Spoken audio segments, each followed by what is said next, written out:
कोल्हापूर या संस्थेमार्फत जे काही उपक्रम राबवले जातात किंवा ही माझी शाळा असेल किंवा सुसंस्कार हायस्कूल असेल, बालक मंदिर असेल, हे एक आदर्शवत पद्धतीने चालवण्याचं काम मगदूम सरांच्या नेतृत्वाखाली आपण सर्वजण करत आहात. त्यामुळे आपलंही खास अभिनंदन मला करावंसं वाटतं की झोकून देऊन काम करणं, मार्गदर्शकाने घालून दिलेल्या वाटेवर वाटचाल करणं हल्लीच्या काळातील एक दुर्मिळ गोष्ट आहे. म्हणजे अनेक संस्थांशी संबंधित ज्या वेळेला जात असतं त्यावेळेला लक्षात येतं की संस्था प्रमुख आणि शिक्षक यांच्यामध्ये कोऑर्डिनेशनपेक्षा कॉन्फ्लिक्ट जास्त असते, संघर्ष जास्त असते. कारण हक्काची आणि अधिकाराची जागरूकता जास्त असते, परंतु कर्तव्य आपल्याला करायचे आहे, ऋण फेडायचं आहे, द्यायचं आहे. परत जे आपण घेत आहोत, आपण काही स्वतःच काही घेऊन आलेलं नाही, तिथल्यांचं सगळं घ्यायचं नाही, इथंच परत द्यायला पाहिजे ना. कर्ज कोणाचं ठेवून घ्यायचं नाही, ही भावना आपल्यामध्ये हळूहळू कमी होत चाललेली आहे. त्यामुळे जगामध्ये समस्या वाढत चाललेली आहे आणि त्यावर सोल्युशन काय असं ज्यावेळेला मी विचार करत होतो, ज्या वेळेला बऱ्याच वेळेला वाचन करत असताना लक्षात यायचे की सोल्युशन काय असावं, माणसाच्या प्रवृत्तीवर सोल्युशन काय असावं. तर माणसाच्या प्रवृत्तीवर सोल्युशन माणूसच. म्हणजे मला सुधारायचं असेल तर मीच उपचार राहणार आहे ना. बापूजींनी सांगितलेली तत्व जी आहे ती याच प्रकारची आहेत. बापूजी ज्या ज्या वेळेला विचार करतो की बापूजी अजरामर का झाले किंवा कुठल्याही पिढ्यामध्ये आपल्याशी का वाटतात, तर त्याने दुसऱ्या कोणालाही दोष दिलेला नाही. आपली एक सवय असते की आपलं काय चुकलं कबूल करण्याऐवजी याच्यामुळे चुकलं, याच्यामुळे मी माझं शिक्षण का झालं नाही, माझ्या आई वडिलांनी शाळेला घातलेलं. अरे पण तुला शाळा दाखवलेली ना, त्या शाळेतनं पुढे कसं जायचं तू ठरवायचं. या गोष्टी ज्या आहेत म्हणजे स्वतःला सुधारण्यासाठी स्वतःसारखा उपचार जगामध्ये नाही आहे, हा बेस बापूजींच्या विचाराचा असं मला वाटतं. हे माझं मत. विद्वानांचं मत खूप वेगळं असेल. अनेक असंख्य विद्वान जवळजवळ 40,000 पुस्तकं बापूजींच्यावर संग्रहित आहे यांच्यामध्ये. निरंजन टकलेंना आम्ही आमच्या संस्थेमार्फत गेल्या वर्षी बोलवलं होतं. त्यावेळेला त्यांनी सांगितलं की 40,000 पुस्तकं वाचायला तर 3 आयुष्य घ्यावं लागतील. संपूर्ण गांधी वाचणं आपल्या कोणाला शिकेन, आपण एक एक पार्ट घेऊन काय करूया, त्यांचं अनालिसिस करूया, मोठे समूहानं समाजापुढं बापूजींना उभं करूया. मग त्या दृष्टीनं या सरांचा मला हेडकर सरांचा फोन आला आणि म्हटले सर असं मी म्हटलं सर तुमच्यासारखे मार्गदर्शक असताना तुम्ही सांगाल त्या तुम्ही आदेश द्यायचा ना, आम्ही त्याचं काय करायचं पालन करायचं या दृष्टीनं विचार केला. आणि मग विषय बघितले आणि त्या विषयानंतर लक्षात आले की बापूजीने आपल्या हेल्थ संदर्भात जे काही प्रयोग केले त्याने दुसऱ्याला सांगितलेले, स्वतः केले आणि ते अनुभव दुसऱ्याचे शेअर केले. मग म्हणून बापूजी नेहमी महान ठरतात हेच की स्वतः केले आणि मग सांगितले, दुसऱ्यावर प्रयोग करायला सांगितलेले नाही. आणि म्हणून हा विषय निवडला की आरोग्याच्या संदर्भात बापूजींचे जे विचार आहेत आपल्या सगळ्यांना ते माहीत, आपल्या घरातले आहेत. उपचार फारसे काही नवीन सांगितले कशातला भाग नाही, परंतु ते आपण केले पाहिजे. आपण करत नाही हा त्यातला महत्वाचा भाग आहे. आणि म्हणून बापूजींनी जे पुस्तक लिहिलेलं आहे, एक छोटंसं पुस्तक आहे आरोग्याची किल्ली म्हणून. हे पुस्तक मला कुठं मिळालं असेल तर मी महात्मा गांधी रिसर्च फाउंडेशन जळगावचे सदस्य आणि त्यांच्या मार्फत 5वी ते शिक्षकापर्यंत पदवी घेतल्यानंतर शिक्षकापर्यंतसाठी एक परीक्षा दरवर्षी आयोजित करतात. आणि त्या परीक्षेच्या माध्यमातून गांधीजीच्या विचाराची छोटी छोटी पुस्तकं, फारसे 50 पानाचं पुस्तक आहे, जाता जाता वाचावं आणि त्यातनं बोध घ्यावा अशा प्रकारचं त्यांची स्कीम चालू आहे. गेली अनेक वर्ष चालू आहे. मी 12 वर्षाचा त्या गांधी विचार संस्कार परीक्षेसाठी माझ्या कॉलेजमधली मुलं बसवतो. मुलांना गांधी परीक्षेला बसवण्यासाठी पालकांचा विरोध असतो. मला जे अनुभव आले वेगवेगळे, हे पुस्तक त्याने गेल्या वर्षापर्यंत म्हणजे लॉकडाऊन आल्या पूर्वीपर्यंत 12वीच्या मुलांसाठी ठेवलेलं.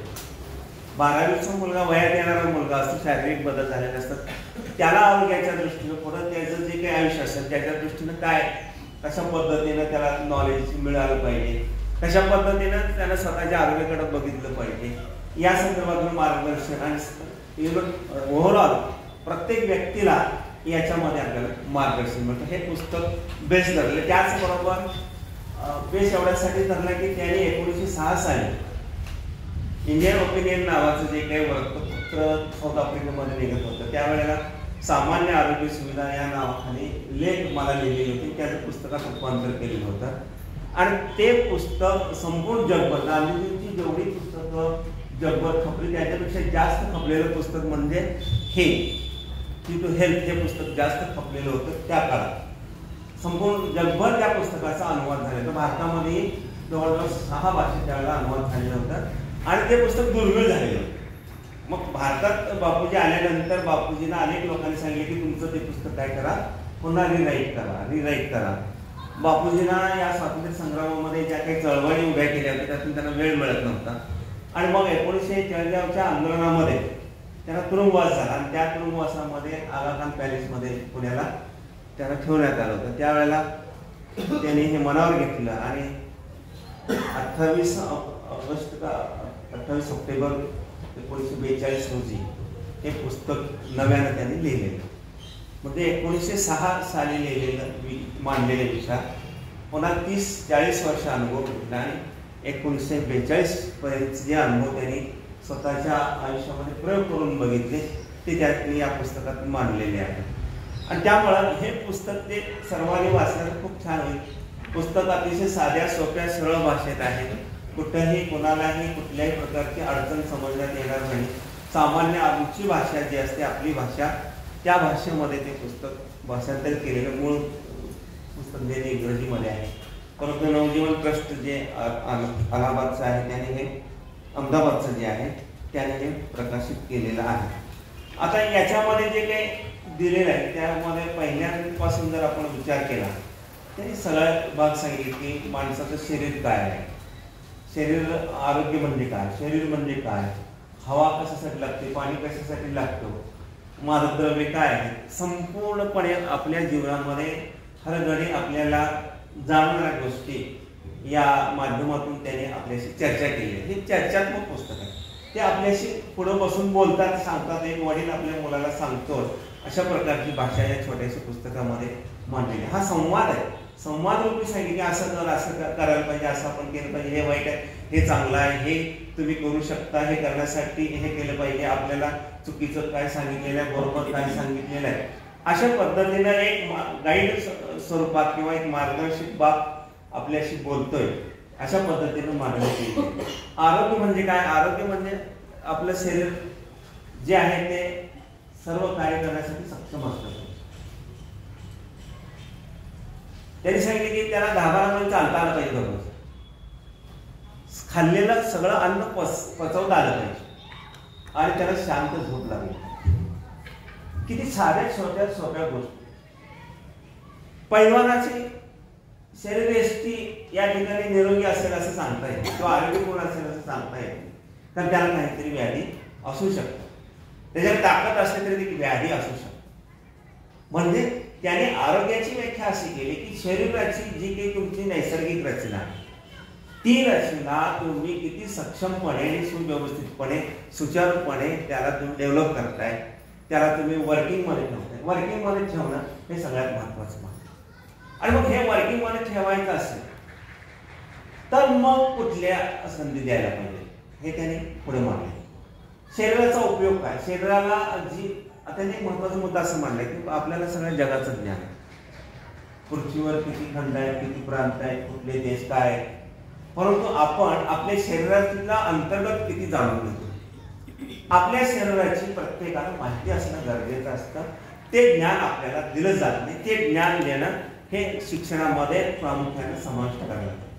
प्रत्येकाला आपल्या शरीराची अंतर्गत जाणीव असली मग ते कसं चांगलं ठेवायचं, मग त्यात येणारे अडथळे कुठले आहेत या संदर्भात त्यांनी चर्चा केली. मग हे चांगलं करायचं असेल तर कशाने हे शरीर बनलेलं आहे, पंचमहाभूताने शरीर बनलेलं आहे. शरीर हा एक पृथ्वीमध्ये असणाऱ्या घटकाचा एकत्रित परिणाम. जसं की आपण मेल्यानंतर पार्थिव असं म्हणतो, मेल्यानंतर काय सचेतन अवस्था जाते, परंतु ते निरुपयोगी राहतं का, ते शरीर निरुपयोगी नसतं, कारण ते खनिज संपत्तीने ते भरलेलं असतं. आपलं मृत शरीर हे उपयोगी असतं, ते खनिज संपत्तीने भरलेलं आहे, त्याच्यात मॅग्नेटिक आहे, त्याच्यात लोह आहे, त्याच्यात अनेक प्रकारची द्रव्ये आहेत. मग हे आपण जिवंत असताना हे व्यवस्थितपणे जर सांभाळलं तर त्यांनी सांगितले की नियमानं आपण निसर्ग नियमानं जर वावरलो तर आपलं शरीर हे 125 वर्षापर्यंत आपण निरोगी ठेवू शकतो, हे त्यांनी सांगितलं. पण त्यांना स्वतःलाही त्या संदर्भात अनेक प्रयोग करावे लागले. त्यांनी सांगितलेलं आहे की ज्यावेळेला मी साऊथ आफ्रिकेमध्ये होतो त्यावेळेला त्यांना बद्धकोष्ठतेचा त्रास होता, त्यासाठी त्यांना औषधं घ्यायला लागायची, मूळव्याधीचा त्रास होता आणि त्याच्यावर औषधं घेता घेता त्यांना नैसर्गिक उपचाराची आवड निर्माण झाली. मग औषधं ॲलोपॅथिक औषधं घेण्याबद्दल गांधीजी नेहमीच विरोध करायचे, मॅक्झिमम औषधं टाळायचा प्रयत्न करायचे. मग प्राणानंद नावाच्या डॉक्टरने त्यांना निसर्गोपचाराचं पुस्तक वाचायला दिलं आणि त्यातनं मग त्याने वेगवेगळ्या थेरपी स्वतःवर करून घेतली आणि त्यांनी सांगितले पुढे आपण बघणार. मुद्दा असा मांडला की शरीराचा उपयोग काय, मानवी शरीराचा उपयोग काय, यावरती शरीर चांगलं का ठेवायचं. ज्यावेळेला असा विचार बापूजींनी मांडला त्यावेळेला सांगितले शरीराचे उपयोग दोन आहेत, एक चांगला आणि एक वाईट. चांगला उपयोग काय, वाईट उपयोग काय. वाईट उपयोग म्हणजे मला पाहिजे मला पाहिजे मला पाहिजे, मी खाणार, मी मोठं होणार, मी हे करणार, मी ते करणार, दुसऱ्याचं काय. त्यांनी सांगितले की शरीर हे दुसऱ्यासाठी वापरण्याचं साधन आहे, दुसऱ्याला त्याच्यापासून आनंद मिळाला. त्या कल्पना खूप वेगळ्या आहेत. स्वतःचं शरीर चांगलं करायचं दुसऱ्यासाठी. बघा जगामध्ये प्रत्येक प्राण्याचं आहे वैशिष्ट्य की निसर्गामध्ये उपलब्ध असणाऱ्या गोष्टी घेऊनच तो आपलं शरीर डेव्हलप करतो, परंतु तो अतिरेक करत नाही, वाईट गोष्टीसाठी वापरत नाही. मानव प्राणी हा एकमेव प्राणी असा आहे की तो आपल्या शरीराचा वाईट गोष्टीसाठी वापरतो. पुढे ज्यावेळेला आपण बघू की व्यसनं कुठले आहेत, मादक पदार्थ कुठले आहेत, काय ब्रह्मचर्याचं पालन करणं कसं त्रासदायक वगैरे. ह्या शरीराचा चांगला वाईट दोन्ही उपयोग होतो आणि शरीराचा मुख्य उद्देश त्यांनी मानलेला आध्यात्मिक बाजू असल्यामुळं आत्म्याचं पवित्र निवासस्थान म्हणून तुम्ही शरीराला मानलं पाहिजे. तुमच्यामधली चेतना जी आहे ती तुमची जागृत अवस्था जी आहे तो आत्मा आहे, ते विश्वरूप आहे, तो एकमेव आहे. शरीर तुमचं नष्ट होऊन जाईल परंतु त्यात राहणारा आत्मा हा सदैव चांगल्या गोष्टीसाठी राहिला पाहिजे असं त्यांनी सांगितलं. आणि मग आपल्याला असं वाटतं की बऱ्याच वेळेला त्यांनी म्हणलेलं आहे की शरीर म्हणजे काय, शरीर म्हणजे सगळ्या घाणीचं साम्राज्य संपलं. सगळ्या गोष्टी वाईट गोष्टी शरीरात आहे, शरीरात निर्माण होणाऱ्या अनेक गोष्टी माहिती आहे. मग शरीर हे मलमूत्राचे खाण आहे असं त्यांनी पुस्तकात म्हणले. पण त्याचबरोबर त्याने असं म्हणलंय की हे मलमूत्राचे खाण असले देखील ते स्वच्छ करायचं आपलं काम आहे ना. आपण जगतो म्हणजे ते स्वच्छ करत राहतो ना सतत. मग स्वच्छ करायची सिस्टीम काय, ते स्वच्छ करण्यासाठी जे काही आपल्या ज्ञानेंद्रिय कर्मेंद्रिय दिलेली आहेत त्याचा वापर करणं. 5 ज्ञानेंद्रिय दिलेले, 5 कर्मेंद्रिय दिलेले माणसाला. हे एवढ्या ते 5 ज्ञानेंद्रिय आहेत ना. वास देणारा नाक आहे, वास देणारा नाक आहे, चव देणारी जीभ आहे, कान आहे, त्वचा आहे, डोळे आहे, हे सगळे ज्ञानेंद्रिय आहे. याच्याशिवाय ज्ञान दुसऱ्याकडून मिळू शकतं का, नाही मिळत. कर्मेंद्रिय आहे, हात आहे, तोंड आहे, बोलणं आहे आपलं कर्मेंद्रिय. इतक्या वेगवेगळ्या गोष्टी आहेत आणि या 10 इंद्रियांना नियंत्रित करणारा सुपर टॉवर कॉम्प्युटर कुठे बसलाय, मन. मेंदू शब्द त्याने वापरलेला मन असं म्हणतात. या मनाच्या आदेशानुसार आपल्या या उभ्या देहाचं कार्यकौशल चालतं. मग हा देह निरोगी ठेवायचा असेल तर काय करायचं, हा त्यांच्या फक्त महत्वाचा प्रश्न. मग ह्या शरीरामध्ये ज्या गोष्टी आहेत त्याच्यामध्ये पहिली गोष्ट हवा, श्वासोश्वास. श्वास आपण घेत असतो, हा श्वास जो आहे तो श्वास आपण नॅचरल पद्धतीने घेणं आवश्यक. नैसर्गिकरित्या आपल्याला श्वास घेता येतो. प्रत्येकाला स्वतःला विचारायचा प्रश्न. त्यांनी असं सांगितलं नाही की बाबा अशा पद्धतीने श्वास घ्या. नॅचरली काय सांगितलं, नाकानं श्वास घ्या. नाकानं श्वास आपल्याला सायन्स मध्ये शिकवले ना, नाकानंच श्वास केला पाहिजे. मग नाक स्वच्छ ठेवलं पाहिजे, त्याच्या पद्धती त्यांनी सांगितले. आपल्या सगळ्याला ते माहिती आहे, प्रत्येकाच्या घरात आई आजी असेल तर ते सांगत असते. पहिला भाग आहे की आपण शरीराला जे काही ऑक्सिजन पुरवठा करतो ते नाकाद्वारे करत असतो, ते चांगलं असलं तर हवा स्वच्छ असली पाहिजे. मग पुन्हा आपण येतोय की आज हवा स्वच्छ मिळते का तुम्हाला, मला नाही मिळत. आपण हे सगळं प्रदूषित करून टाकतो. हवा कुठे स्वच्छ मिळत, त्याने तर सांगितले की हवा स्वच्छ मिळायला. स्वच्छ हवा मिळाली तर तुमचं शरीरातली अंतर्गत जी काही इम्युनिटी पॉवर आहे ती चांगल्या पद्धतीने वाढते. आता इम्युनिटी पॉवर आपण बघतोय की गोळ्या औषधं घेऊन ढिगभर गोळ्या औषधं घेऊन आपली इम्युनिटी पॉवर वाढत नाही. त्याच्यासाठी बापूजींनी सांगितले प्राणायामचा अभ्यास करा. प्राणायाम हा श्वासाला शरीरामध्ये सुनियंत्रित करण्यासाठीची प्रक्रिया आहे. प्रोसेस प्रत्येकानं करावं असं नाही, ज्याला जमतंय त्याने करावं. बापूजी नेहमी म्हणतो बापूजी कोणाला आदेश देत नाही तर हे असं करायला पाहिजे. बाबा जमतंय तर करा, नाही जमतंय तर दुसरा प्रयत्न करा, पण हे चांगलं आहे एवढं त्यांनी सांगितलं. म्हणजे बापूजी नेहमी माझ्या मनात येत असते की बापूजी मोठे का तर ते दुसऱ्याला आदेश स्वातंत्र्य चळवळते आणि कोणालाही शत्रू मानले नाही आणि कोणालाही आदेश दिले नाही, हे असं करावं लागतं. मग त्याने सांगितले की झोपताना कसं झोपावं, स्वच्छ किती कुठल्या जागी झोपावं वगैरे असं हवेच्या बाबतीत त्यांनी सांगितलं. त्यानंतर दुसरा भाग सांगितलं पाणी. दुसरा आपल्या शरीराचं संवर्धन करणारा घटक आहे पाणी. पाण्याशिवाय आपण जगू शकत नाही, हवेशिवाय 10 मिनिटे जगू शकत नाही, पाण्याशिवाय काही दिवस जगू शकू, परंतु पाणी हे स्वच्छ केलं पाहिजे. त्याने तेव्हा सांगितले की या पृथ्वी तलावाचं विहिरीतलं पाणी प्रदूषित आहे, नदीचं पाणी प्रदूषित आहे, हे सगळं पाणी प्रदूषित असल्यामुळं प्रत्येकानं पाणी उकळून ते पाणी स्वतःजवळ ठेवलं पाहिजे, पिण्याचं पाणी. त्यावेळी 1942ला सांगितलेली गोष्ट आहे. आणि आज जर आपण विचार केला 1919चा अहवाल आहे सर, आता परवा इंडियन मेडिकल जर्नलमध्ये प्रसिद्ध झालेला, भारतातले कुठलंही शहर राहण्यासाठी लायक नाही, कुठल्याही शहरातलं पाणी माणसाच्या आरोग्याला पिण्यासारखं राहिलंय. 2019च्या इंडियन मेडिकल जर्नलमध्ये सांगितलेलं सर. त्या काळी त्यांनी पाण्याचं महत्त्व सांगितलं होतं. पाण्याचे उपचार हायड्रोथेरपी त्यांनी सांगितलेले होते की पाण्याचे उपचार कसे करायचे ते पुढे निसर्गोपचार पद्धतीमध्ये वेळ मिळाला सांगतो तुम्हाला, किंवा त्यांनी जे सांगितलेले त्यांनी जे प्रयोग केले वेगळे.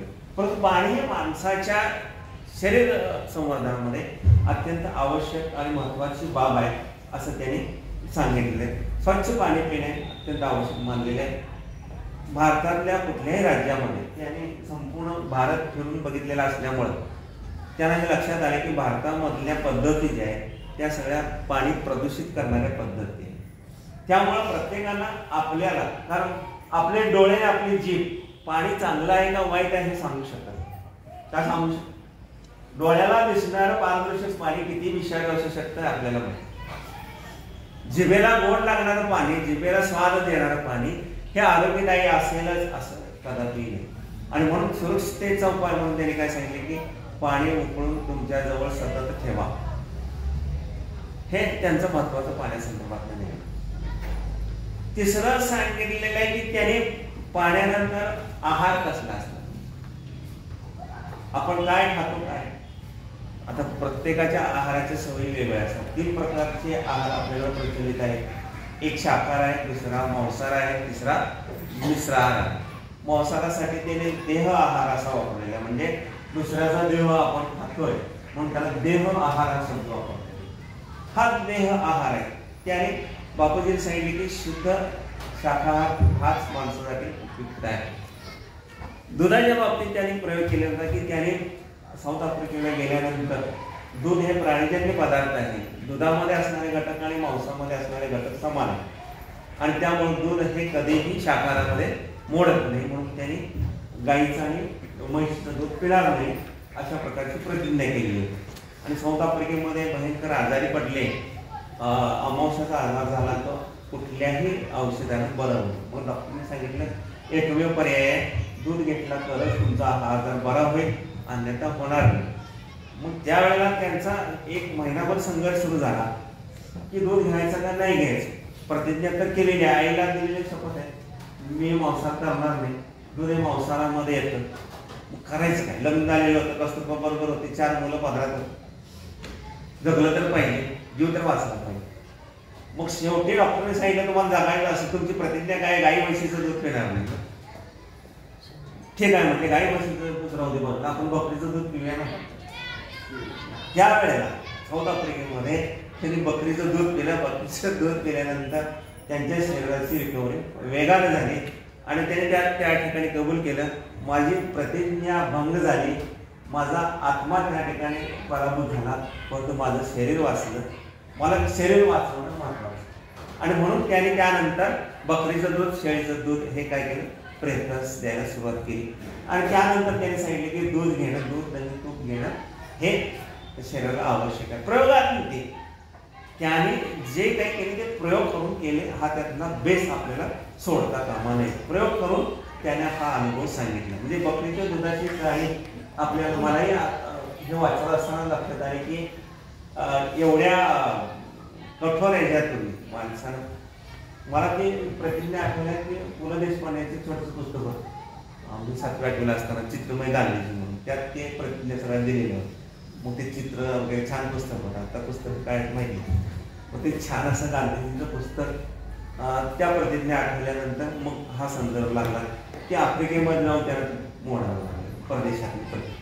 म्हणजे आहाराच्या बाबतीत हे सांगितलेलं आहे. आहारामध्ये त्यांनी सांगितलेलं आहे की आपण घरामध्ये जे काही करतो ते सगळ्या गोष्टी, धान्य असेल, फळभाज्या असतील, पालेभाज्या असतील, तूप असेल, गूळ असेल, साखर असेल, तेल असेल, या सगळ्या गोष्टींचा त्याने मोहपूर केलेला आहे की आपण आहारामध्ये शाखांना श्रेष्ठ आहार मानलेला असल्यामुळे माणसानं सर्वसाधारणपणे शरीराला जगवण्यासाठी खावं.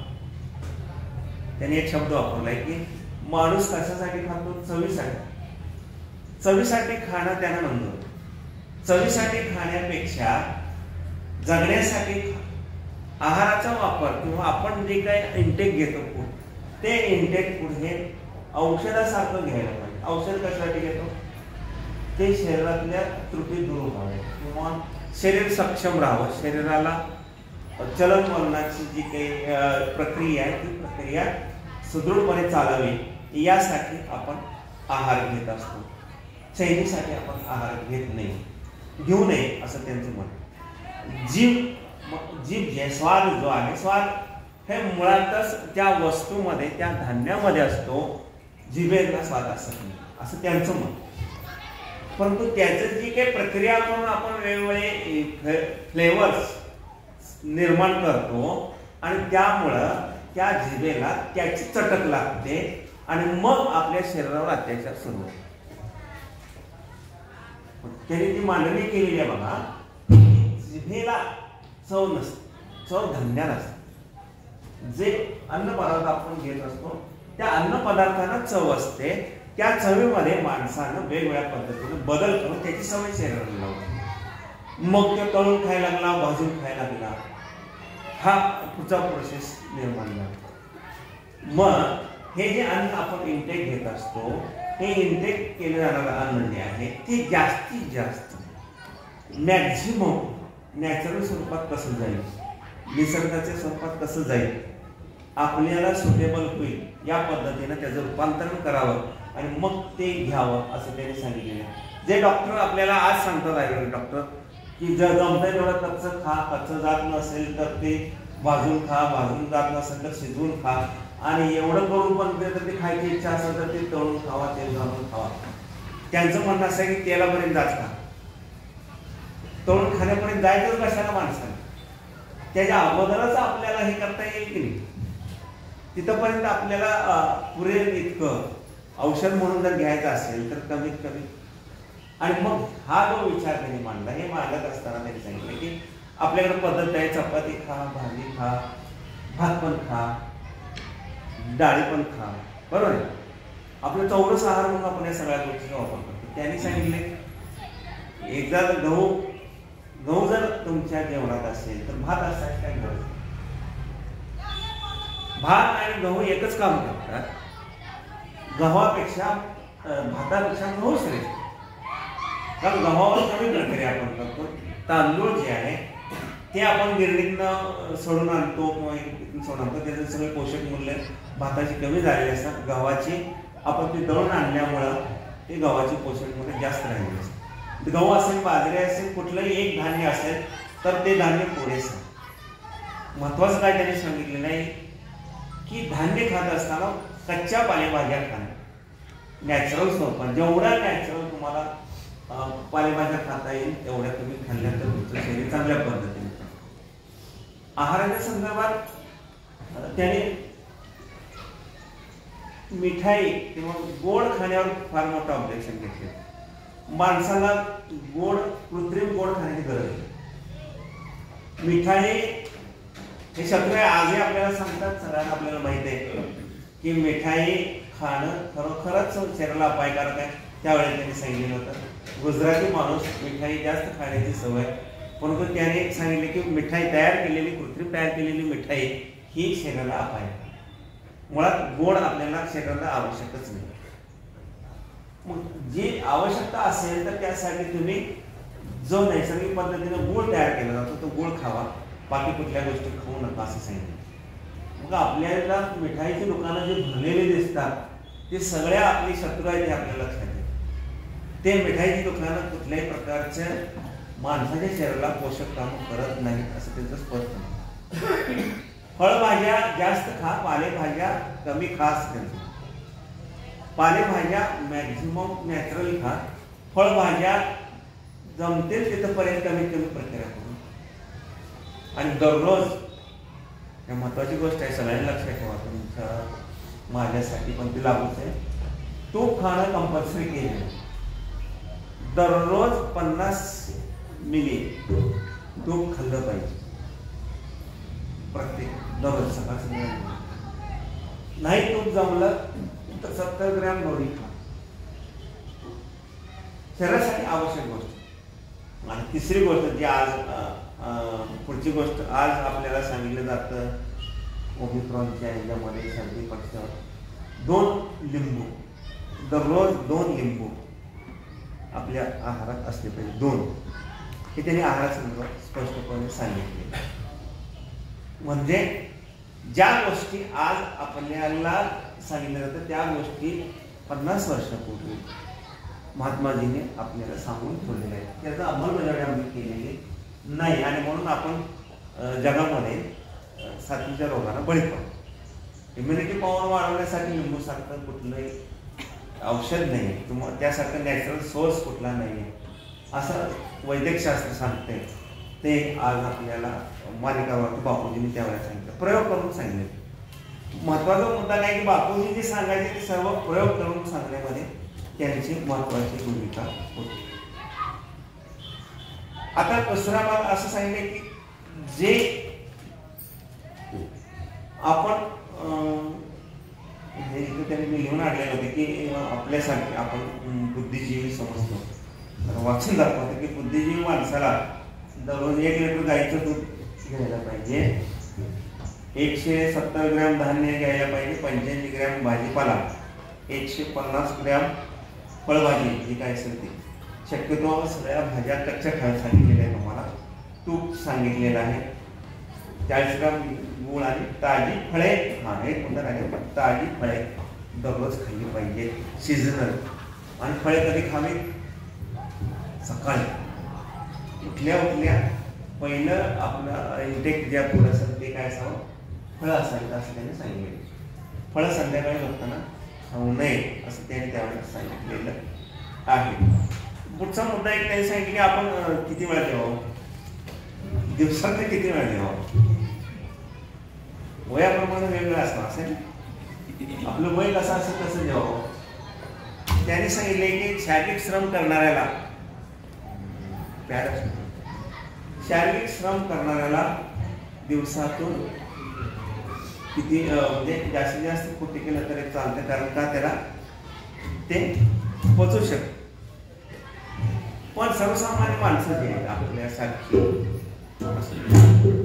त्याने काय करावं? त्याने दिवसातून 3 वेळा अन्नग्रहण करावं असं त्याने म्हणलं. 3 वेळा अन्नग्रहण करावं हे सायंटिफिकली शास्त्रीयदृष्ट्या सिद्ध झाले. कारण आपण सकाळी उठल्यानंतर आपल्याकडच्या ज्या पद्धती आहेत त्या पद्धती काय, वेस्टर्न स्टाईलनं बघितलं तर अंथरुणात असताना चहा प्यायचं,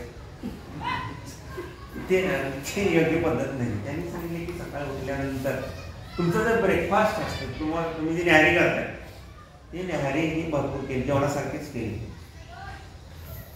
त्यानंतर दुपारच्या वेळेला तुम्हाला गरज असेल त्या पद्धतीनं भोजन घेतलं पाहिजे आणि संध्याकाळी मिनिमम तुम्ही भोजन केलं. 3 वेळा शरीरामध्ये श्रमाच्या स्वरूपात सकाळी उठल्यानंतर आपल्याला जास्त का खाल्लं पाहिजे, दिवसभर आपण श्रम करणार, दुपारी त्याच्यातले काही खर्च झालेला असेल ते भरून काढण्यासाठी खाल्लं पाहिजे, संध्याकाळी थोडंसं का खायचं की आपल्या शरीराला विश्रांती द्यायची असते आणि म्हणून थोडं खाल्लं. 3 वेळा मॅक्झिमम आपण अन्नग्रहण केलं पाहिजे असं त्यांनी सांगितलेलं आपल्याला लक्षात येतं. ह्या 3 वेळाच्या पद्धती जरी आपण नाही म्हटल्या तरी देखील आपल्याला 2 वेळा आपली सवय आहे. कशी सवय? सकाळी चहा पिणं, दुपारी पिणं, संध्याकाळी पिणं. तर 2 वेळापेक्षा 3 वेळा त्यांनी आहार घ्यायला सांगितलेलं आपल्याला दिसून येईल. पुढचा मुद्दा त्यांना सांगितले की आपल्याकडचं जेवण कसं असतं, मसालेदार असतं.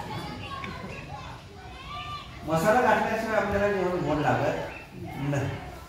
साधे आमटी असली तरी त्यात आपण वर्षभर तयार करून ठेवलेली चटणीचा 1 चमचा टाकतोच. बापूजींनी सांगितले की कुठलाही मसाला, मीठ, मिरची, हिंग, हळद, जिरं, मोहरी काहीही शरीराला फायदा होत नाही. कुठल्याही मसाल्याचा शरीराला काडीचाही फायदा होत नाही. कशासाठी वापरायचं? हे वापरता तुम्ही कशासाठी? तुमच्या तोंडामध्ये असणारे जे काही जीभ नावाची गोष्ट आहे, स्वाद, की ज्या समाधानासाठी वापरतात त्याच्या शरीरावर विपरीत परिणाम. त्यांनी सांगितले की इंग्रज ज्यावेळेला भारतात आले त्यावेळेला भारतातलं जेवण घेतल्यानंतर त्याला प्रचंड त्रास झाला. आजही त्याला त्रास होतो, कारण आपण इतकं मसालेदार जेवण बनवतो की ते जेवण नसून ते मसाल्याचा संग्रहच होत असतो. सगळं असतं, जिरं, मोहरी, हिंग, हळद, सगळ्याच गोष्टी. त्यांनी सांगितले की साऊथ आफ्रिकेमध्ये हबशी लोक जे असतात त्या हबशी लोक मसाल्याला शिवत नाही, जे काय असेल ते नॅचरल फूड. त्यामुळे त्यांना हळद जरी दिली खायला लावून तरी देखील त्यांना त्रास होत असतो. त्यावेळेला कोणती साथ म्हणजे मसाल्याचे पदार्थ हे केवळ माणसाच्या जिभेचे चोचले पुरवण्यासाठी निर्मित केलेले पदार्थ आहेत. एकच मसाल्याचा पदार्थ वापरायला सांगितले तो म्हणजे कुठला असेल सांगा, तुम्हाला कल्पना येत असेल कुठलं वापरावं असं त्यांनी सांगितलं. एकच वापरावं ते म्हणजे सबरस म्हणजे मीठ वापरावं. ते पण कसं ज्या इच्छेप्रमाणे वरून घ्या, न अन्नात मिसळून नव्हे, वरून घ्या. ते एकच त्यांनी सांगितलं. बाकीची कुठल्याही मसाल्याची गरज आपल्या शरीराला नाही, अनावश्यक आहे. काही वेळेला काय होतं की प्रचंड आजारी पडलेला माणूस असेल, तोंडाला चव येत नाही वगैरे वगैरे, तुम्ही जर मोठ्या आजारातून तापात उठला असाल तर त्यावेळेला एक नॅचरल म्हणजे रेग्युलर ह्याला येण्यासाठी दैनंदिन जीवनामध्ये व्यवस्थित काम करता यावं यासाठी काही दिवस थोडे मसाल्याचे पदार्थ करून वापरले तरी चालतील, पण ते कायमस्वरूपी वापरू नये असं त्यांनी स्पष्टपणे सांगितलेलं आपल्याला दिसून येतं. पुढचा एक महत्त्वाचा भाग त्यांनी चर्चेला घेतलेला आहे, आपला तुमचा माझा आमच्या सगळ्यांचाच काळजातला विषय म्हणजे चहा कॉफी. चहा कॉफी शिवाय आपल्याला जगता येत नाही असं आपला म्हणून झालेला आहे. चहा कॉफी आणि काही ठिकाणी हाय सोसायटीमध्ये गेलं, काही घरामध्ये गेलं कोको पेयाची आपल्याला सवय म्हणण्यापेक्षा आपल्याला उठल्यानंतर पहिल्यांदा जर चहा मिळाला नाही तर अनेक लोकांचे प्रॉब्लेम तयार होतो. आपण सवय लावून ठेवलेली आपल्याला. त्याने स्पष्टपणे सांगितले की चहा हा भारतात अलीकडच्या काळात आलेला भाग आहे. पूर्वीच्या काळी चहा भारतामध्ये प्यायला जायचं नाही, परंतु चीनमध्ये चहाचा उगम त्यांनी सांगितलं की चीनमध्ये चहाचा उगम का झाला.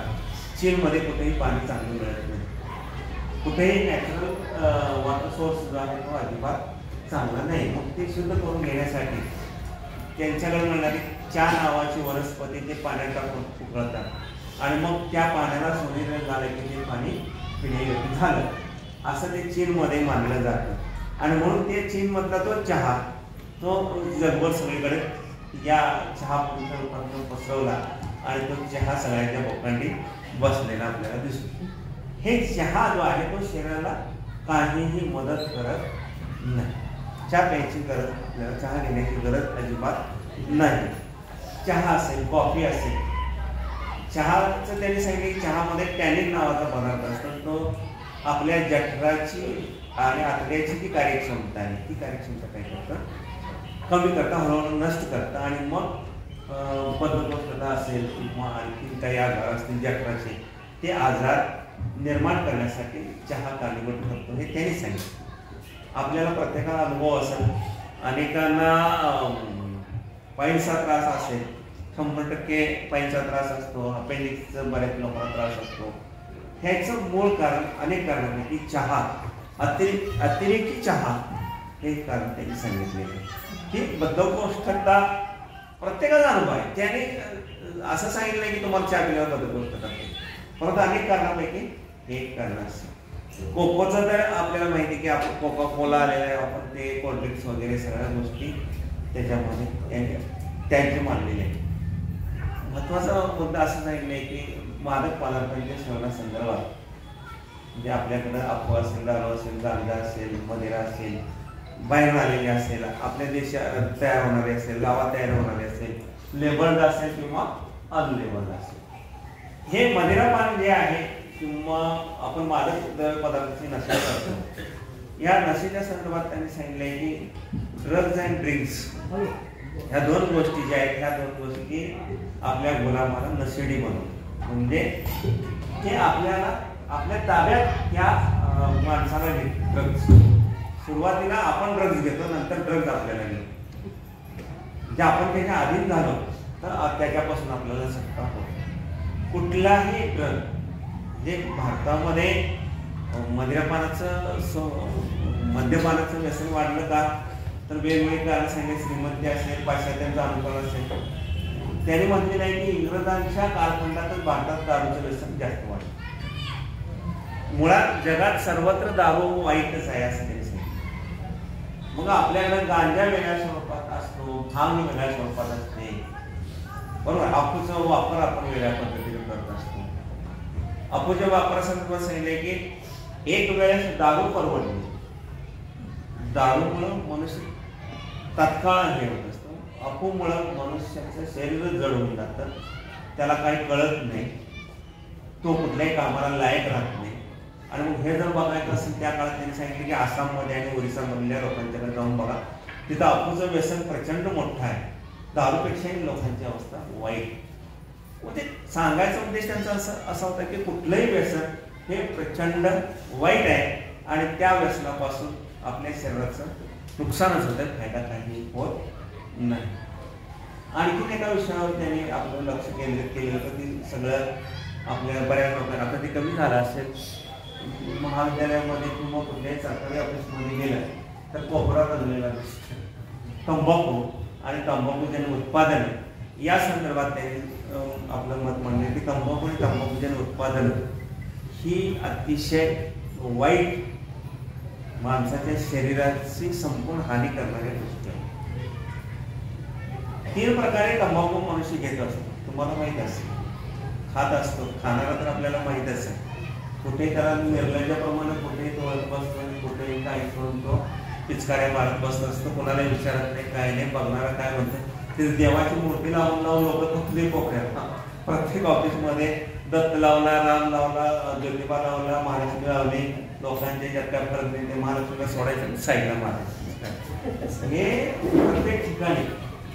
आणि म्हणून त्यांनी म्हणले की तंबाखू खाणाऱ्याच्या घराचा कोपरा, कुठलाही कोपरा स्वच्छ राहत नाही, बरोबर. दुसरं आपण काय करतो, स्मोकिंग करतो. तंबाखू स्मोकिंग करणाऱ्याच्या बाबतीत त्यांनी म्हणलेले की स्मोकिंग करणारा सगळ्यात घाणेरडा, तो स्वतः तर बाद होतोच पण इतरांचे 4-5 जणांना बाद करतोस, इतकं भयानक ते स्मोकिंग आहे. म्हणून स्मोकिंग करणाऱ्याचं घर हे नेहमी घाणेरड्या वासाला भरलेलं आहे. आणि तिसरं, आता ते कमी झालं असेल, आपण खेडेगावामध्ये गेले की तपकीर ओढायची पद्धत म्हणजे ओढणे, तंबाखू ओढणे, नाकानं ओढणे, तंबाखू ती तपकीर ओढण्याचे परिणाम त्यांनी की तपकीर ओढणाऱ्याचे कपडे नेहमी घाण असतात. म्हणजे तंबाखू ही सगळ्या बाजूने आपल्याला त्रासदायक आहे. तंबाखूचं व्यसन सरकारला जरी मद्यालयापासून उत्पन्न मिळत असेल, आता लॉकडाऊनमध्ये महाराष्ट्र सरकारनं काय केलं, दारू दुकानं उघडी केली आणि शाळा बंद केल्या. आताही आज ही तीच परिस्थिती आहे की दारूची दुकानं बंद उघडी आहेत, तिथं गर्दीचं काय बंधन नाही. शाळेमध्ये आमची पोरं शिकायला येतात, तिथं मात्र प्रचंड मोठी बंदी घातलेली आहे, चुकीचं आहे. महसूल मिळतो म्हणून वाईट गोष्टी करणं हे बापूजींना कधीही मान्य नव्हतं. आजही त्याच वाटेवरनं आपण चाललेलं. महसुलासाठी जर आपण कठीण परिस्थितीमध्ये जर दारू दुकान उघडी ठेवत असो तर हा तुमच्या आमच्या दृष्टीने गंभीर प्रश्न आहे, हे आपल्याला लक्षात घ्यायला पाहिजे. कारण दारूमुळे कोणाचंही कल्याण झालेलं नाही, हे आपल्याला लक्षात ठेवायला पाहिजे. पुढचा भाग अतिशय महत्वाचा भाग आहे. आपल्याला त्याच्या संदर्भात बापूजींनी ज्या गोष्टी सांगितल्या त्यामध्ये म्हणजे शेवटचा मुद्दा जो आहे म्हणजे ब्रह्मचर्य पालन. ब्रह्मचर्याबद्दल आपल्या मनामध्ये अनेक गैरसमज आहे. ब्रह्मचर्याचा खरा अर्थ आपल्याला माहीत नाही असं त्यांच्या मनातून लक्षात येतं. ब्रह्माची भेट होण्यासाठी आपली चर्या असली पाहिजे. आपली दिनचर्या ब्रह्माची अनंत तत्वाची भेट होण्यासाठी आपलं वर्तन कसं असायला पाहिजे हे पाळणं, नियम पाळणं म्हणजे ब्रह्मचर्य असं त्यांनी सांगितलं. ब्रह्मचर्य याचा अर्थ असा आहे की संयम, माणसाच्या मनावर संयम असणार. संयम जर आपण संयम पाळू शकलो तर आपण ब्रह्मचर्याचं पालन करू शकतो. ब्रह्मचर्याचं पालन म्हणजे वीर्य संग्रह असं नाही. वीर्य संग्रह म्हणजे माणसाच्या अंगामध्ये असणारी जी ओजस्वी शक्ती आहे ते शक्ती वाया न घालवणं. माणसानं नॅचरली ब्रह्मचर्याचं पालन करत असताना फक्त शरीर संमत न करणे एवढाच अर्थ नाही. काही लोकांच्या मनामध्ये असा गैरसमज आहे की आपण शरीर संग केला नाही तर आपण ब्रह्मचर्य आहोत. ब्रह्मचर्याचा अर्थ त्याने पुढे जाऊन सांगितले की शरीर संकलनापेक्षाही तुमच्या अंगामध्ये असणारी जी ऊर्जा आहे, जी ओजस्वी शक्ती आहे, त्या शक्तीचा संग्रह तुमच्या जगण्यासाठी अत्यंत आवश्यक. आणि कामेच्छा पूर्ण करण्यासाठी आपण वारंवार त्याचा वापर करणे हे एक प्रकारे शक्तिपात आहे. म्हणून माणसाचं दीर्घायुष्य जीवन जगण्यासाठी वीर्य संकलनाचं ब्रह्मचर्य व्रत आपल्याला पाळावं. अकाली होणारा खरं असेल, अकाली होणाऱ्या वेगवेगळ्या बाबींमुळे आपल्याला होणारा त्रास असेल, याच्यावर संयमानं आपल्याला काय करायला पाहिजे, नियंत्रण मिळवायला पाहिजे. हे बापूजी स्वतःचं उदाहरण सांगितले की 1906 नंतर मी ब्रह्मचर्य व्रताचं पालन करायला सुरुवात केली. त्याने असं म्हटलेलं नाही की ब्रह्मचर्य व्रत पालन करण्यासाठी लग्न करू नये, लग्न करावं. जी काही नैसर्गिक आपली कर्तव्य आहे ती कर्तव्य पार पाडावी. पण विशिष्ट कालावधीनंतर आपण दोघंही नवरा बायको असते, त्या दोघांनी ब्रह्मचर्य व्रताचं पालन केलं. ही फार मोठी गोष्ट आहे. हे त्यांनी केलं. कस्तुरबानं करायला लावलं. इच्छा आता कस्तुरबानं पुस्तक आले वाचायला त्या त्यांचं मत काय ते बघायचं. परंतु त्यांनी पालन केलं 1906 पासून 1948 पर्यंत. म्हणजे 40 वर्षाचं त्यांनी काय केलं, जवळपास ब्रह्मचर्य व्रताचं अखंड पालन केलं. स्त्री पुरुष दोघांनी ब्रह्मचर्य व्रताचं पालन करण्याला त्यांचा अधिकार की हे ब्रह्मचर्याचं व्रताचं पालन जर आपण करू शकलो तर आपण आपल्या शरीराला न्याय देऊ शकतो. अतिरेकी भार. आणि मग यासाठी काय करायला पाहिजे, यासाठी विचार आपले चांगले असले पाहिजे, आपली वाणी चांगली असली पाहिजे आणि आपलं मन आणि शरीर काय असलं पाहिजे, सतत कार्यक्षम राहिलं. विचार चांगले केव्हा येते, जर आपण पॉझिटिव्हली चांगल्या गोष्टी बघत राहू, चांगल्या गोष्टी वाचत राहू, चांगलं साहित्य आपण जर आपल्या जवळ ठेवलं तर ते विचार चांगले होऊ शकतात. माणसाचे विचार बिघडवणारे साहित्य खूप आहेत आणि मनुष्य हा हॉबच्या मताप्रमाणे उगली आणि म्हणे. कारण मनुष्याला वाईट गोष्टी शिकवाव्या लागत नाही, चांगल्या गोष्टीसाठी श्रम करावा लागतो. हे पुरातन काळापासूनच सांगते. पण त्यांनी सांगितले की हे सतत करत राहिला की शेवटी काय की ब्रह्मचर्य व्रत हे माणसाच्या संयमाची पराकोटीची परीक्षा. आणि मग ही पराकोटीची परीक्षा देण्यासाठी स्वतःला सिद्ध करायला पाहिजे. वाणीनेही बोलूनही तुम्ही काय नाही करायला पाहिजे, ब्रह्मचर्य व्रताचं उल्लंघन नाही करायला पाहिजे. मनानं देखील आपण मस्त बघत असतो पण त्याच्या मनात काय चाललंय आपल्याला काय माहित नसते. हे मन देखील आपल्याला ताब्यात ठेवलं पाहिजे असं त्यांनी सांगितलेलं आहे. आणि त्यामुळं आहार आणि दृष्टी हे पुढचे दोन मुद्दे ब्रह्मचर्य व्रतासाठी सांगितले. म्हणून मसाल्याचा जो उल्लेख मगाशी केला त्याच्यामध्ये माणसाच्या शरीरातल्या ज्या कामप्रवृत्ती आहे त्या कामप्रवृत्तींना प्रेरित करण्याचं काम मसाल्याचे पदार्थ करतात आणि त्यामुळं आहारामध्ये मसाल्याच्या पदार्थाचा वापर शून्य स्तरावर आणणं हे ब्रह्मचर्य व्रतामध्ये आवश्यक मानलं आहे आणि त्याच्याशिवाय तुमच्या आहारातून निर्माण होणारे शारीरिक प्रवृत्तीचं संयोजन करणं शक्य होत नाही. आणि दृष्टी हे महत्वाचं मानलं आहे. आपण पुढच्या माणसाकडं कुठल्या नजरेनं बघतो म्हणजे आपल्या पुढे येणारा पुरुष असेल स्त्री असेल त्यांच्याकडे बघण्याची माझी दृष्टी जर निकोप असेल त्यांच्याकडं मी एक वस्तू म्हणून न बघता वेगवेगळ्या भावनेनं बघत असेल तर त्या ठिकाणी आपल्याला ब्रह्मचारी माणसाला ती आई दिसली पाहिजे, ती बहीण दिसली पाहिजे, ती मुलगी दिसली पाहिजे, तो मुलगा दिसला पाहिजे, तो वडील दिसला पाहिजे. दोघांच्याही बाबतीत ही दृष्टी ब्रह्मचर्य व्रतासाठी आवश्यक आहे असं त्यांनी सांगितले. म्हणजे हे ज्या 5-6 मुद्द्यांमध्ये त्यांनी जे सांगितलं बापूजींनी की शरीर आणि शरीर सावरण्यासाठी लागणाऱ्या गोष्टी ज्या आहेत त्या गोष्टीचं कसं प्रबंधन आपण आपल्या आयुष्यामध्ये करावं हे त्यांनी सांगितलेलं आहे. पुढचा मुद्दा जो आहे तो आहे उपचारासंदर्भात. पृथ्वी म्हणजे मातीचे उपचार त्यांनी सातत्यानं आपल्या शरीरावर केलेले. म्हणजे त्यांनी स्वतः सांगितले की बद्धकोष्ठीवर मी पोटावर मातीच्या पट्ट्या ठेवली आहेत. पोटीस ज्याला समजतो जसं पोटीस घरात करतो. आता सध्या हल्ली कोण करताय का नाही मला तरी काय माहीत नाही. मी लहान असताना आमच्या आई वडील पोटीस बांधायचे. म्हणजे एखादा गळू झाला तर त्याच्यावर शेंगदाणा चेचून किंवा लसूण चिकून बांधायचं. म्हणजे ती करत काय व्हायचं पिकून जायचं.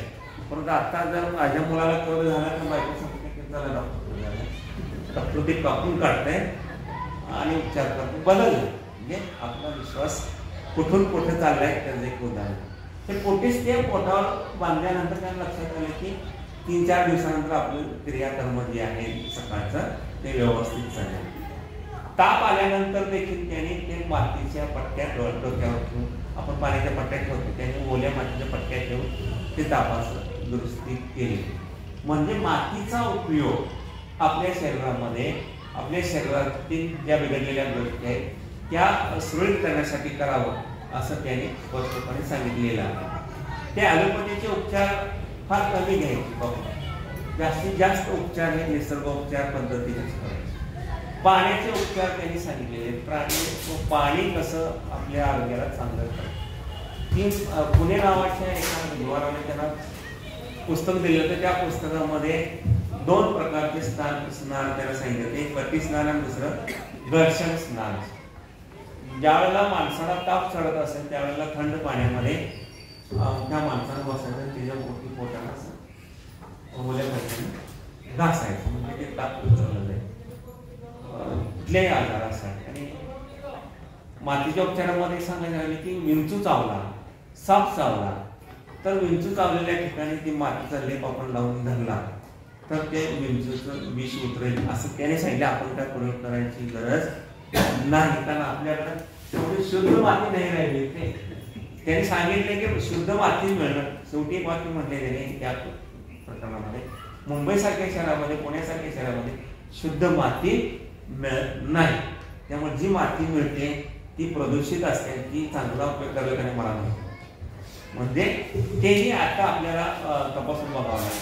शुद्ध माती कुठली त्यांनी सांगितले साधी गोष्ट सांगितली की ज्या मातीमध्ये पाणी टाकल्यानंतर आपल्याला सुवास येतो मातीचा ती शुद्ध मानायला पाहिजे.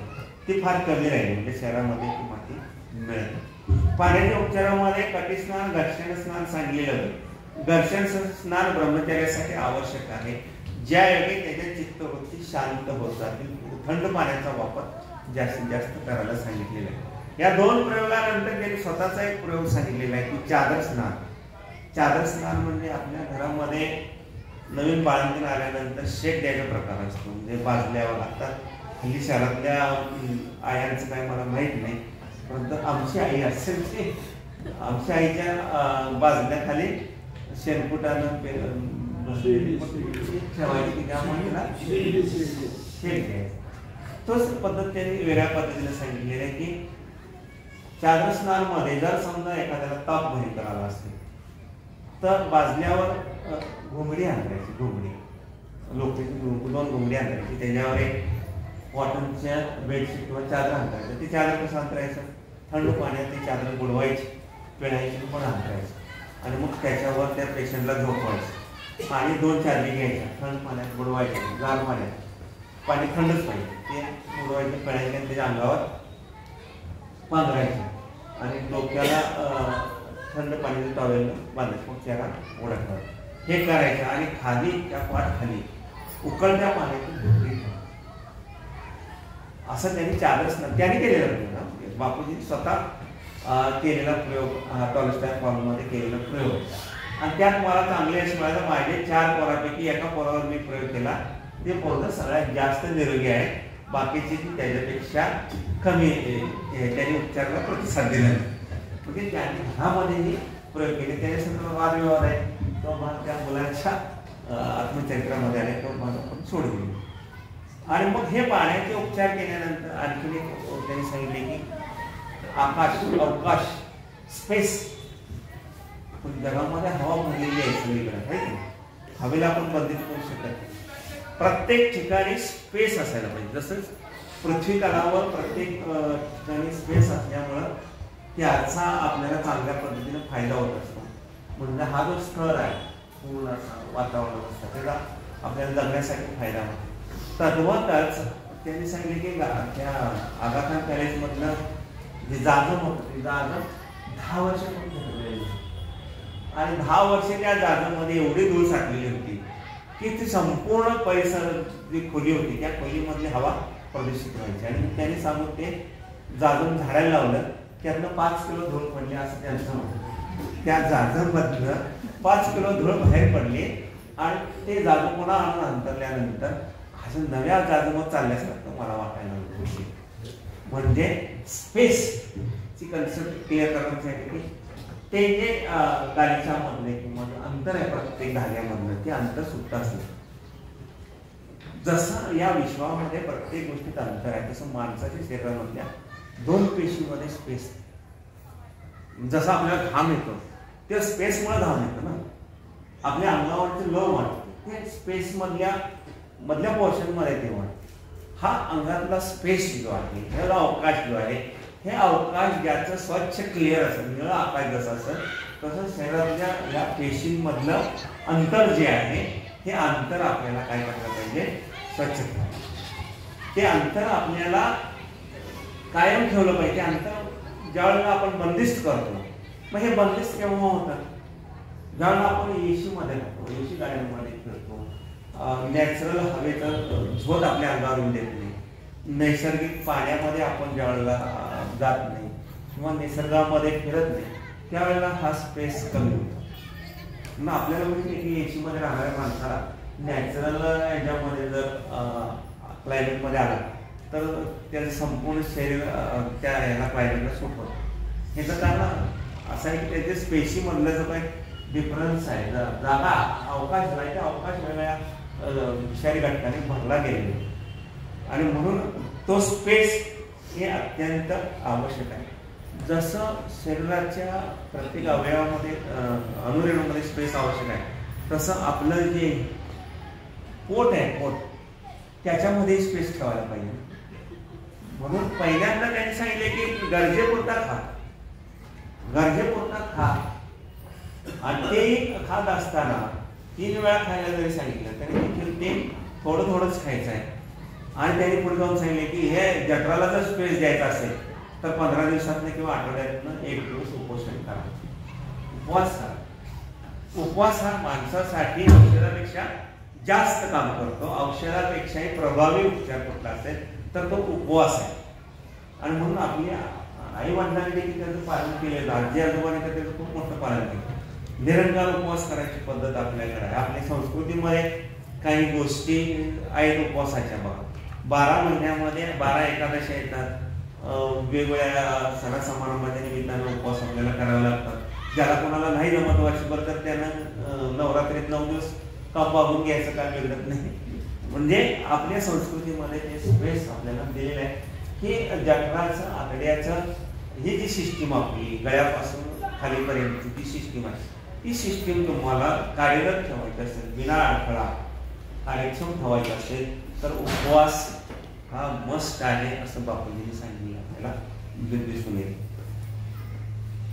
त्याच वेळेला त्याने दुसरा एक सांगितलेला आहे की आपल्याला प्रकाशाची आवश्यकता आहे, उष्णतेची आवश्यकता आहे. प्रकाश तेज म्हणजे सूर्यप्रकाशाची आवश्यकता आहे आणि सूर्यस्नानाची महती आज आपल्याला सगळीकडे मान्य झाली. सनबाथ किंवा डी व्हिटॅमिन आपल्याकडे माहित आहे. सनबाथ म्हणजे डी व्हिटॅमिनचं सोर्स आहे. डी व्हिटॅमिन कधीही कुठल्याही स्वरूपात शरीरात कृत्रिमरित्या तयार होऊ शकत नाही. हे विज्ञान मालिकेने आपल्याला ज्या गोळ्या दिल्या जातात त्या सगळ्या गोळ्या ज्या आहेत त्या फसवणाऱ्या गोळ्या, सरळ आपली फसवणूक होते.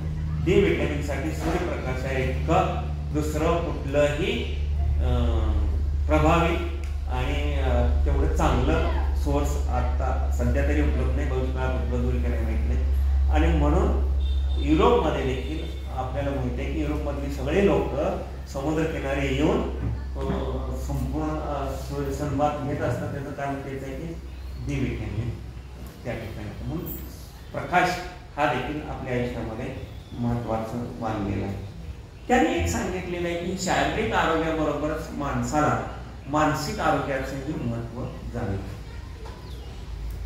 शरीर चांगलं असं उपयोग, शरीर जे चांगलं आहे ते जास्त चांगलं करण्यासाठी रामनामाचा वापर केला पाहिजे. आता या ठिकाणी बऱ्याच वेळेला ऑब्जेक्शन याची शक्यता असते की रामनामच का. त्याने ईशस्तवन असा शब्द वापरला आहे. ईश्वराची तुम्ही प्रार्थना करा. ईश्वर मग ते अल्लाह असेल, गॉड असेल, कुणी असू शकेल, रामच असेल असं नाही. ते हिंदुत्व मानत होते म्हणून ते रामनामाचं सांगत होते की रामनामाचा जप केल्यानंतर बऱ्याच व्याधी आपल्याला ज्या उत्पन्न झालेल्या असतात त्या व्याधी आपण दूर करू शकतो. म्हणून रामनामाचं तुम्ही सतत हे केला, जप केला तर तुमच्या बऱ्याच रोगांचा तो इलाज होऊ शकेल असं त्यांनी सांगितलेलं आहे. रामनामाचा जप करत असताना एकाग्र होणे हा त्यातला सगळ्यात महत्त्वाचा मुद्दा आहे. एकाग्र न होता भरपेट खाऊन ते पचावं म्हणून रामनाम केलं तर पचणं शक्य नाही. म्हणजे कशासाठी रामनाम करायचं, जप कशासाठी करायचा याच्याही काही गोष्टी ठरलेल्या आहेत. त्या पद्धतीने रामनामाचा जप करावा असं सांगितलेलं आहे. त्याने जे उपचार आपल्या याच्यावर केले शरीरावर त्याच्यामध्ये तीन पद्धती, औषधाची निर्मिती 3 पद्धतीनं होते. म्हणजे व्यायाम पद्धती म्हणजे प्राणिक जी औषधं जी आहेत, म्हणजे गोमूत्र असेल, दूध असेल, दही असेल, तापात असेल, हाडापासून काही गोष्टी ते प्राणिक जी औषधं असतात. दुसरं आहे ते हर्बल औषधं जे वनस्पतीपासून वेगवेगळ्या प्रकारे तयार केली जातात. आणि तिसरी जी आहे, तिसरी पद्धत जी आहे की ते सोर्स जमिनीतले जे आहे खनिज त्यापासून औषधं तयार केली जातात. या तिन्ही प्रकारच्या औषधांचा वापर आपण करायला पाहिजे. वाद असा झाला होता की निसर्गोपचार पद्धतीमध्ये निसर्गातल्या गोष्टी वापरूनच आपल्याला उपचार केले पाहिजेत. मग ॲलोपॅथीला तुम्ही विरोध कसा करताय? ॲलोपॅथीवाल्यांनी काय सांगितलं की आम्ही जे औषधं तयार करतो त्यामध्ये आम्ही घटक काय पृथ्वीच्या बाहेर आणत नाही. पृथ्वीच्या बाहेरचा एकही घटक आमच्या ॲलोपॅथी औषधामध्ये नाही. मग तेही निसर्गाचेच घटक आहेत. मग त्याला कसं कळत? बरोबर आहे की नाही? ॲलोपॅथीमध्ये तयार केलेली गोळीला बाहेरचे घ्यावं, इथंच उपलब्ध असणारे काही रसायनं वापरली ना. मग कसं काय त्याला तुम्ही निसर्गोपचाराचे विरोधी म्हणतो? त्याला बापूजींनी सांगितले की हे जसं आहे तसं वापरणं. निसर्गामध्ये ज्या गोष्टी जशा आहेत तशा ज्या वापरतात त्या निसर्गोपचार करतात. म्हणजे माती जशी आहे तशी वापरतो, झाडपाला जसा आहे तसं वापरतो. तुमचं जे औषध आहे त्याच्यामध्ये काहीतरी विघटन क्रिया करून ठराविक गोष्टींचा तुम्ही वापर करताय आणि जे शरीराला सर्वांगीण मदत न करता त्या थोड्याशा गोष्टीसाठी मदत करतात, परंतु बाकीच्या गोष्टी तशाच राहतात. म्हणजे पूर्ण बरं होऊ शकत नाही, तात्कालिक समाधान तुमच्या औषधापासून मिळतं. आणि त्यामुळं तो जो काही रोगी आहे तो रोगी व्यवस्थितरित्या बरा होऊ शकत नाही. निसर्गोपचार पद्धतीने तो कायम सांभाळावा, हे उत्तर त्यांनी दिले. त्यांचं मानसिक आरोग्यावर भर देत असताना त्यांनी सांगितलं होते की संयम माणसाचा सगळ्यात मोठा मित्र असतो. प्रत्येक गोष्टीत संयम पाळावे आणि संयमाची शक्ती माणसाकडे रामनामामुळे येते असं त्यांचं मत होतं. यशस्त्रवनानं आपल्याला ते करता येतं हे त्यांनी सांगितलं. आता अलीकडच्या काळामध्ये शेवटच्या पाठवड्यात अलीकडचा जो अहवाल वाचला त्याच्यामध्ये तुमच्या आमच्यामध्ये जी मुलं येत असतात त्या मुलांच्या मध्ये जी लठ्ठपणाची मधुमेहाची मुलं जास्त त्यांच्या अहवालाप्रमाणे त्यांनी आकडेवारी दिली की भारतातील 5.74 ते 8.82% शाळकरी मुलं लठ्ठ आहेत. आपल्याकडे येणारी मुलं हे वास्तव आहे. हे लठ्ठ आहे त्याचा परिणाम काय झाला तुम्हाला मला जाणवतं. मुलीचं वयात येण्याचं वय त्यामुळे रजोमती होण्याचं वय हे 12-11 वर्ष झालं. मग याच्यासाठी कारणीभूत काय आहे. हृदयरोग, डायबेटीस या गोष्टी मुलांच्या मध्ये ज्या आपण 40 नंतर अपेक्षित करत होतो ते आता 10 वर्षानंतर आले. याचा विचार करायला पाहिजे. आणि म्हणून अखिल भारतीय आयुर्वेद विज्ञान संस्थेनं हे सांगितलेलं आहे की महात्मा गांधींनी ज्या काही गोष्टी सांगितल्या त्या पुन्हा एकदा आपल्याला ग्रामस्तरावरून लोकांच्या पर्यंत पोहोचवणं आवश्यक. हे 2019 आव्हान मोदीजी आल्यानंतरचं आव्हान. म्हणजे आपण जरी मोदींना गांधीजींचं विरोधक मानत असलं तरी देखील दुसरं त्यांनी सांगितलेलं आहे की भारतामध्ये धूम्रपानाचं प्रमाण वाढत चाललंय. ग्रामीण भागामध्ये पुरुषांमध्ये धूम्रपानाचं प्रमाण 71.80% आणि महिलांमध्ये 42%.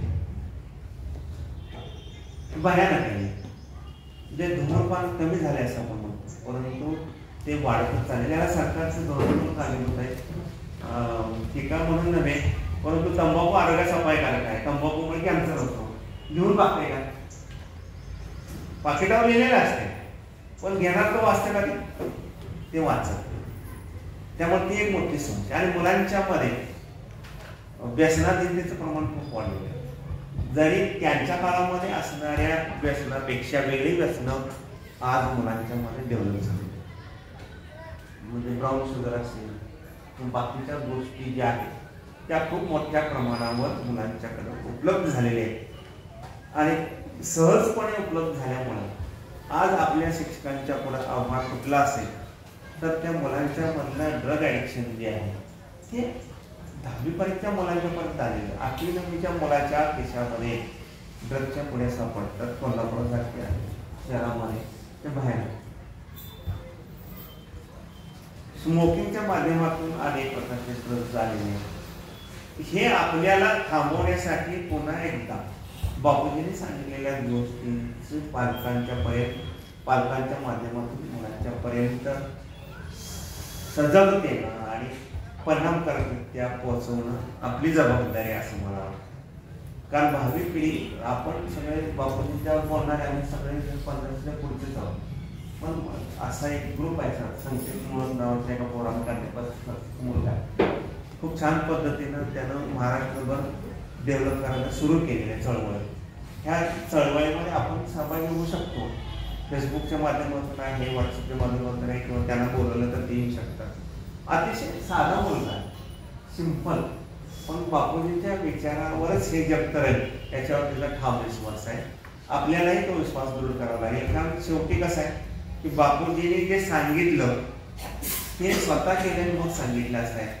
दुसऱ्याने कराने बघत बसा असं त्यांनी सांगितलेलं नाही. हे माझे काही थोडे विचार होते. काही गोष्टींची बद्दल तुम्हाला शंका असतील, काही गोष्टी पटल्या नसतील तर त्याच्यावर तुम्ही चर्चा करू शकता, त्याच्यावर तुम्ही रिसर्च करू शकता. पण मला जे वाटलं, मला जे समजले ते मी तुमच्यापुढे अल्प स्वल्प माझ्या जमेच्या भाषेमध्ये मांडलेलं आहे. आपण सर्वांनी हे अतिशय गांभीर्याने घेतलं हे माझ्या दृष्टीने आनंदाची गोष्ट आहे. या ठिकाणी मला माझे विचार मांडण्याची संधी दिली त्याबद्दल बकुल सर, कळके सर, मुख्याध्यापक भोगम सर आणि आपण सर्वजण या सर्वांचा मनपूर्वक आभार व्यक्त करतो आणि आपली रजा घेतो. धन्यवाद.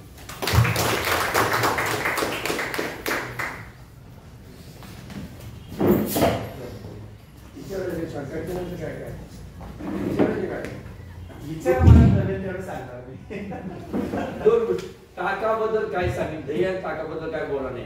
हे जे लावतो आपण डोक्यात त्याच्यावर बोला नाही. आले काय नाही दूध आणि शुद्धाचे पदार्थ थांबून सांगितलं ताक आलं, पण आता ते डोक्याला तेल लावून ते सांगितलं नाही. काय आले नाही इतर तरी माझ्या ह्याच्यात नाही.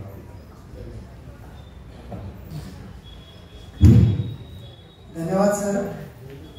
तर जवळजवळ आपल्याला 70 मिनिटं सरांनी आरोग्य आहे ना, कारण महात्मा गांधी जीवनामध्ये जे प्रयोग त्यांनी केलेले आहेत, एक 5 मिनिटाचं ॲडोमिस पाहुण्यांच्या परवानगीनं जॉर्ज ब्रूस जे आहेत कळके सरांनी त्याच्यावरचं आपल्या ते ग्रुपमध्ये हे करतात.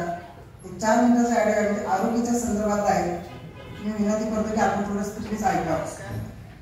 जीवन जगण्याची कला भाग 106.